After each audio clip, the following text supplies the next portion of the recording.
Well, hey guys, welcome back to Dishing It Up with Deb and Lee. I am Deb. Lee's in the other room watching a movie with the boys, aka our Schnauzer Max, 16 years old, and our Pug Wally, 15 years old. So the old men are in the other room, so let's get to cooking. We're going to make a zucchini nut bread today. We're going to make mini loaves. This is a really good recipe. It makes a really good compacted batter, and they turn out really moist. So come on over here, let's get started. We need 3 eggs. I've already got 2 in here. I'm going to go ahead and put 1 more. Now we use Country Fresh Farm eggs. If you do, make sure that you crack them in a separate bowl. And they're nice and golden. That's what we've got so far. What? I don't want to jiggle them out of my bowl. Well, there you go. You can kind of see them down there. All right. So we've got 3 eggs. To these eggs, we're going to go ahead and add in a cup each of golden brown sugar and dark brown sugar. The reason I like to use the golden brown sugar, I think it adds a little bit of a different texture to the bread, and I just like it for the coloring as well. So we'll go ahead and put in 1 cup of this golden brown sugar. There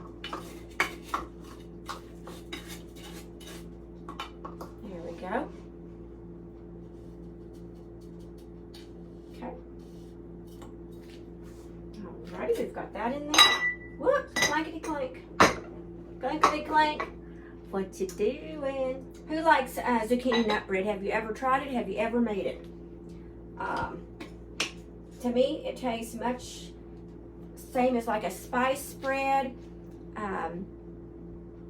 like a carrot cake kind of, or a banana nut bread, which is not the sweetness of the bananas. It's very good. And I say that it's healthy for you because you're getting in some vegetables in it, so right? Okay, now our brown sugar, we are going to go ahead and pack it, the dark brown, as much as possible. Make sure we get the exact amount. The golden brown, the kind that I got, has a different texture. It's kind of a crunchy consistency.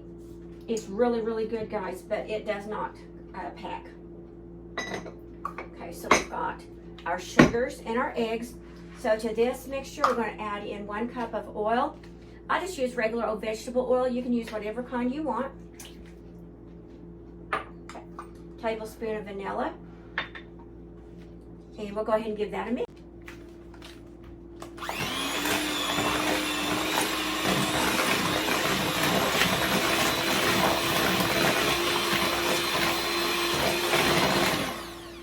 Okay, and to that mixture right there, we're going to go ahead and put in, this is about 1.5 cups of grated zucchini. When you grate your zucchini, it's going to have a whole lot of moisture in it, guys. So what I recommend is to put it in your bowl and either triple up a whole bunch of paper towels, make it kind of like a blanket padding, and set that on top of there and absorb a lot of that moisture so that your batter doesn't become too wet. And then we're just going to give that a little mixeroo. And then we're going to go ahead and put our dry ingredients together and put these 2, mix them up. And then we're going to go ahead and put our dry ingredients together and put these 2, mix them up. Okay, in a separate bowl, we have already added in 1.5 cups of white all-purpose flour. Then we're going to put in 1.5 cups of whole wheat flour. You can definitely use 3 cups of whole wheat or 3 cups of white. It's your preference. I just like to go ahead and mix them up. So there's our whole wheat. Okay. And so that's 1.5 cups of whole wheat flour and 1.5 of white all-purpose. Okay. And to this mixture, I've got 1.5 teaspoons of baking soda, 1.5 teaspoons of baking powder, a teaspoon of salt, and a tablespoon of ground cinnamon. Then you just kind of go ahead and mix it up, give it a little swirl, kind of get that all incorporated. Okay. Go ahead and pour that into your flour mixture, and then you're just going to whisk up that flour mixture. Kind of get all of that incorporated into that. Give it a little whiskeroo. Okay. bring our moist over here, and we're going to like put half the dry mix in here with the wet. Okay. And batter mixed up really well, the dry with the wet. We're going to add in 1 cup of walnuts. These are sliced walnuts that we chopped up to make them a little bit more eater-friendly, user-friendly. So we put in about a cup of those. You can also use pecans. They work out just as well. Okay, give that a nice little mix. I've got these 5 of the loaves full. I'll go ahead and fill this one up. Make sure that you spray these really well. These are supposed to be quote quote non-stick mini bread loaves, but first time we used them, the batter stuck. So I recommend the good spray of non-stick cooking spray. You'll be thankful. I ordered these on Amazon. I believe they come into a 6-pack. If you want to use these, they work out really well. I believe you can buy them at a Walmart as well.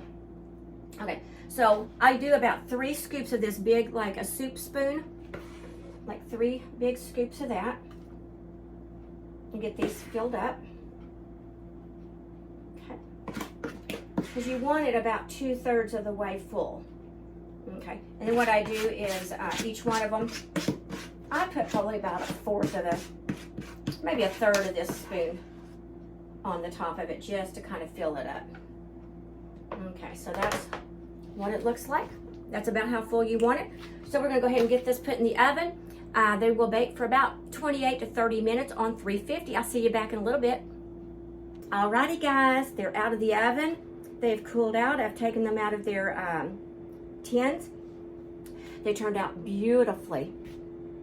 These are for an order that we baked them for, and we always make 6, and they ordered 3, so we usually give them an extra, and then that leaves us an extra 1 or 2. So if you do try this recipe, let me know. I did bake it at 350 degrees for 30 minutes, and these are the little mini size loaves. So let me show you one of them. This one's ours, so I can go ahead and handle it. But look how good. These are the zucchini walnut mini loaves or mini breads. So y'all, thanks for watching. Thanks for stopping by, spending a few minutes of your time with us. And as always, spread a little love, a little bit of joy, and a whole lot of kindness, because this world needs it. I love you. Mwah. And I'll come talking to you soon. Bye-bye, guys.